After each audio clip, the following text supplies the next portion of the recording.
So I have my one pot. I use a Dutch oven here because it has a lid. If you don't have a Dutch oven, you know what? You can certainly use a roasting pan or something and cover it with foil. That works the same as well. I oil it up. I have my big meat right here, my chuck roast. Chuck roast is the shoulder of a cow. It is a tough piece of meat, but that means eventually it's going to be extremely flavorful. Hey, baby, you're hot. Ah, yeah. So important to brown the meat here. This is where we start to develop those big, huge, rich brown food flavors. Oh, yeah, that's what I'm talking about. That's brown food. And then I take it out, kind of ditch the fat. Thank you for coming. And add a little bit more olive oil. And then I add my aromatics. A couple of onions, a couple ribs of celery, some garlic, salt. Why? Because salt makes everything taste delicious. A little pinch of crushed red.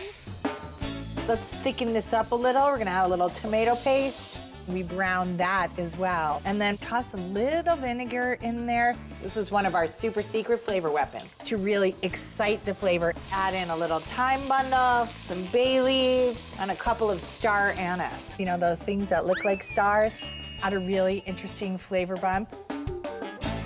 All right, so I'm gonna add in some water. I'm gonna put my meat back in the pan, and then I cover it about half to 2/3 of the way. I'm gonna add in another super secret flavor weapon, a couple strips of orange zest. Nice. Put a lid on it, and we're gonna put this guy in the oven. Braising is about low and slow in liquid. It's like kind of cooking things in like a meat jacuzzi. In an hour, I take out my big, brown, delicious, beautiful, sexy pot roast. Mmm, that smells good. Okay, let's turn this baby over. I put the lid back on and toss it in the oven for another hour. All right, my big meat's been in the oven for 2 hours. Let's add some veggies. So I have some butternut squash that I've peeled and diced. I have some Jerusalem artichokes that are going in there. And for a little sweetness, we put some dried figs in there.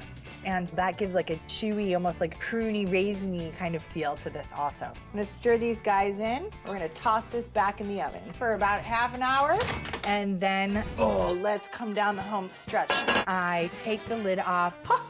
I'm gonna toss this back in the oven for 20 more minutes with no lid on. What happens is the liquid cooks down and it all becomes a party. My house is smelling delicious, and it is on.